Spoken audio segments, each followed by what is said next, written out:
ప్రగతి సూచికలు నియోజకవర్గ విజన్ కార్యాచరణ ప్రణాళిక లక్ష్యాలు సాధించాలన్న జిల్లా కలెక్టర్ డాక్టర్ లక్ష్మీశా.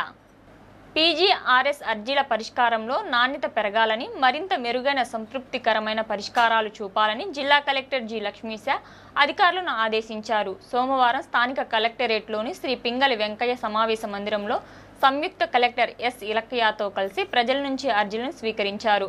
అనంతరం జిల్లా కలెక్టర్ డాక్టర్ లక్ష్మీశా మాట్లాడుతూ అర్జీల పరిష్కారంలో విధానపరమైన లోపాలు లేకుండా చూడాలన్నారు.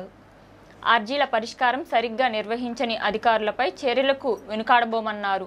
ఫిర్యాదుల ఆడిటింగ్ను నిక్కచ్చిగా చేయాలన్నారు. కీలక ప్రగతి సూచికల నియోజకవర్గ విజన్ కార్యాచరణ ప్రణాళిక లక్ష్యాలను తప్పనిసరిగా సాధించాలన్నారు. పీజీఆర్ఎస్లో మొత్తం 155 అర్జీలు అందాయి. ఈ కార్యక్రమంలో డిఆర్ఓ ఎం. లక్ష్మీ నరసింహ, వివిధ శాఖల జిల్లా అధికారులు, కలెక్టరేట్ సిబ్బంది పాల్గొన్నారు.